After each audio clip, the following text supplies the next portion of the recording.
Hello there! Welcome to Skeleton Key Productions. I'm Current Grace Kokon. Let's get into the video. Today's video we're going to be asking the question of what if England remained Catholic? So with this video we're going to be talking about a bit of the context of the English Reformation. We're not going to focus so much on the Reformation on the continent because this video already took quite a lot of research to go into, and I have to confess that my knowledge of history on like a deeper level kind of cuts out after about 300 years from the present day. So yeah, I know obviously about what happened beforehand, but it doesn't just come naturally to me and stuff. So I had to do quite a lot of research for this video, and obviously learned a lot, and hopefully you learned a lot from this as well. But just letting you know, this video took a lot of time to make. So before talking about what if England had remained Catholic, we have to first talk about, what was the Protestant Reformation. So long story short, you had people like Martin Luther in Germany, like complaining about church practices, and people were kind of critiquing how the Catholic Church ran itself as well. There was lots of corruption, there was lots of people paying to have like their sins forgiven and stuff, etc. There was a whole lot of different things that people were critical of. And the fact that the church made it so that the Bible could only be translated into Latin and had to be read in Latin meant that the only people who had access to what the Bible was saying were the Catholic priests, right? So so the only people who could then interpret it were the priests. So all power with regard to like the spiritual was held within the priesthood. So what the Protestant Reformation was trying to do was to break this down. They wanted the Bible, for instance, to be translated into the native tongue of the people who are reading it, and they wanted it to be on a personal level so that any man or woman could read the Bible for themselves and then could interpret scripture for their own selves, without having to be dependent on this kind of like priestly middleman.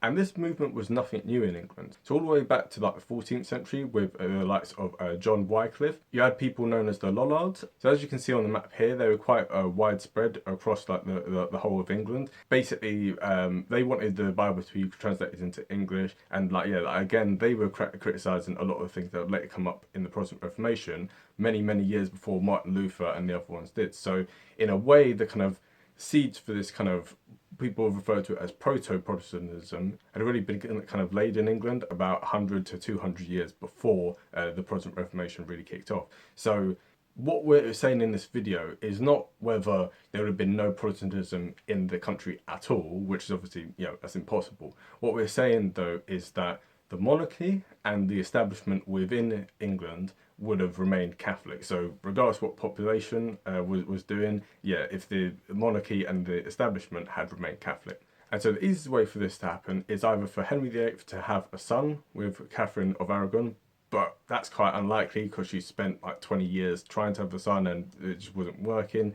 Or he could have just got over that and just been like, alright, cool. Because what ended up happening in a roundabout way anyway was that he ended up having a son. That son was very sickly, and his eldest daughter, Mary I, ended up becoming the first Queen of England anyway. So so within our own timeline, she became like the rightful heir. So he kind of broke from the entire church and completely separated England from like Catholicism and etc., all for your daughter to eventually get the throne anyway. So it was kind of, it wasn't really, So if that had happened, that would have meant that, at least on a legitimate level, Elizabeth I would never have been born, because Anne Boleyn, obviously Henry VIII was having an affair with Anne Boleyn, and the whole reason why he broke from Rome and set up the Church of England was because he wanted to divorce Catherine of Aragon in order to marry Anne Boleyn, in the hope that Anne Boleyn would give him a son. However, obviously the Pope refused, and that's when he was like, well, I'll set up my own church then. So if he hadn't, had this kind of mindset and stuff, and then he would have just been like, okay, cool, and just, So in that regard, Elizabeth I would never have been born. And obviously we think about the huge influence that she had on English culture, etc. You also think about the Spanish Armada, which came many years later. That would never have happened. On a domestic level as well, the destruction of the monasteries, which is something that Henry VIII really kind of clamped down on as well, because he wanted to destroy the power of the church in the country. That would never happen.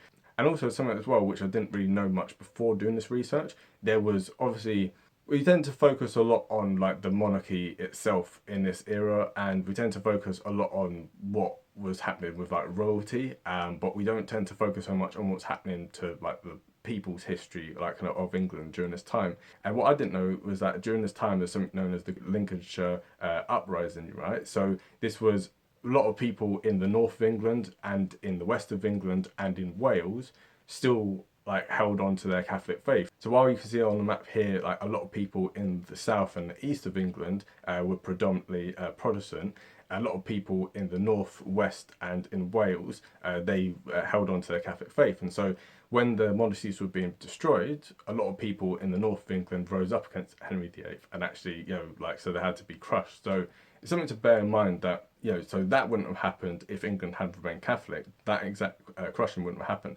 However, on the flip side, this kind of crushing of religious dissenters would have been experienced more in the south of England. So what we have to understand with the Protestant Reformation is this. Across Europe, in particular in France and in Germany, it was a disastrous kind of affair, right? So in France, you had many civil wars about it, and this eventually led to the French Huguenots or French Protestants being expelled to England. And then also Germany itself ended up going through the 30 Years' War from 1618 to 1648. And this was such a devastating conflict that it's estimated about 40% of the German population were wiped out because of this. So it was incredibly deadly, and never mind all the diseases, etc., and everything, right? So the whole of Europe was thrown into turmoil as a result of the Reformation and then the later Counter-Reformation, which tried to reverse some of this. So it's something to kind of note that England transitioned relatively peacefully in the grand scheme of things from Catholic to Protestant, whereas if this hadn't happened, you would have had a similar situation to what you had in France and many other places,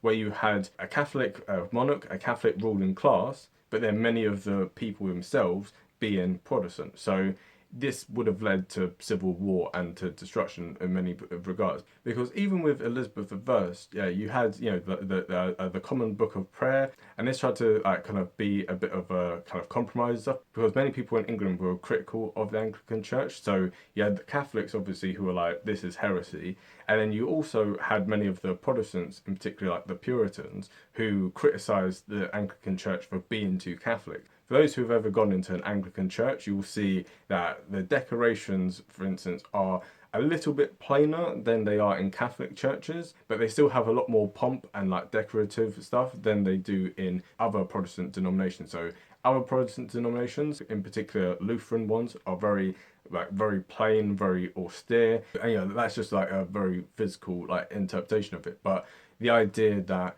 the churches on the continent, the Protestant churches on the continent, were very like austere, and you see this as well in Scotland, where Calvinism and Lutheranism became like really dominant and stuff. It's like the churches there are very like bland, right? No disrespect to them. So many people in England were already kind of split between Catholics on one side and then Puritans on the other side, and then the Anglican Church kind of stuck in the middle, trying to like be a compromise between all of them. And so so it wouldn't have been plain sailing. It would have been a lot of divisions, a lot of turmoil within England itself. In many ways, I think that this timeline would have been a lot more violent and a lot more disruptive in many ways if there had been no Reformation. However, from the standpoint of the English line of succession with regard to the monarchy, it would have been a lot more straightforward in many ways. Because if you look at what would happen, so you had Henry VIII, and then obviously he died in 1547.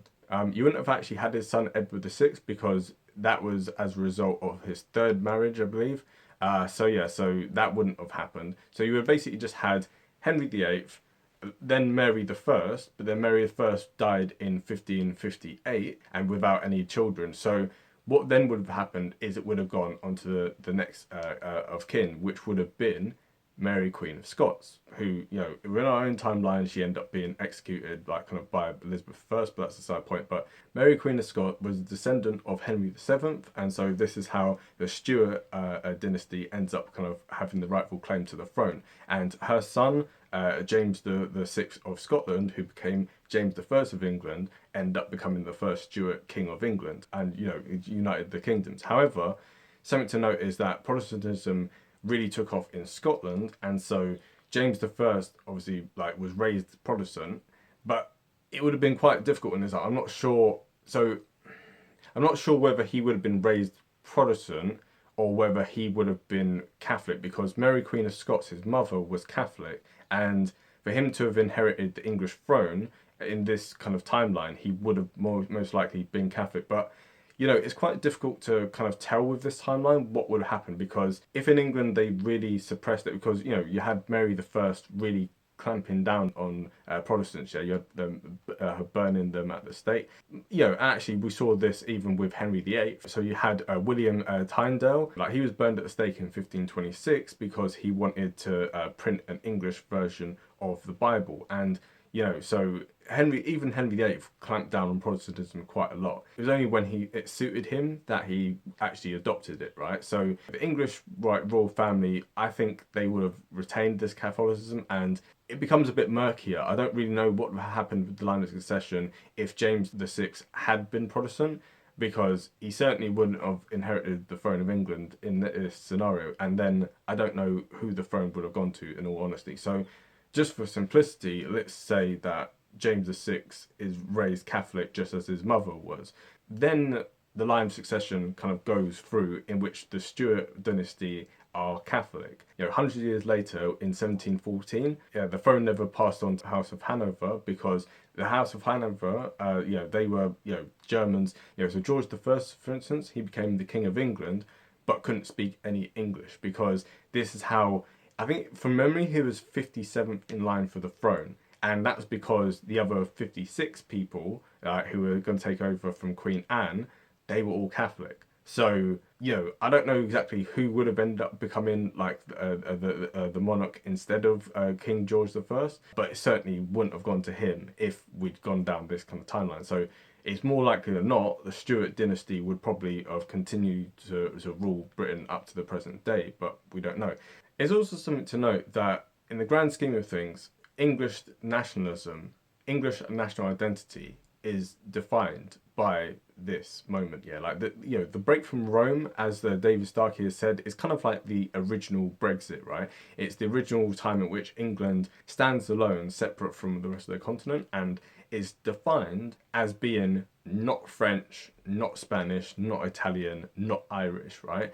Us kind of standing alone with our own church, separated from the continent by the sea. This is kind of the real forging of the English national identity. We even see, with the Bible being translated now into English, you see a standardization of the English language. So as we discussed in our previous videos about German unification, English was made up of multiple different dialects across the different counties and regions of the country, and Henry VIII helped to regiment like kind of the English language and to mould national sense of identity. And you see this obviously with Elizabeth I, with the Spanish Armada, and you see this in the writings of William Shakespeare. And again, it's this building of an English national identity, which kind of really takes place in this timeline. So if England had remained Catholic, it would have just been another Catholic country. So it's not to say that they would have had no national sense of identity, but it would have been a lot weaker if this hadn't have happened. If there hadn't been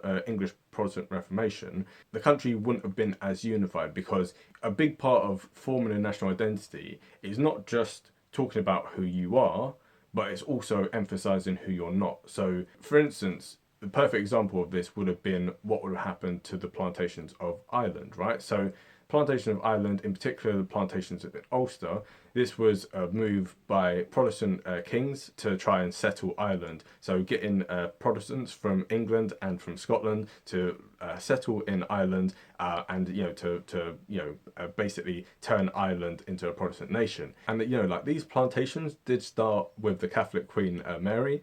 However, they end up very quickly taking on like Protestant nature. So so would there have been much of a drive? Would there have been much of a like certainly all the kind of troubles that happen in like Northern Ireland and stuff, would they have really happened in this timeline? Probably not, because there would have been no mass exodus of Protestants kind of leaving there to live in Ireland, which would, so this timeline is very, very, very different. And it's something to note that the whole of like English and like British history would completely be turned on its head.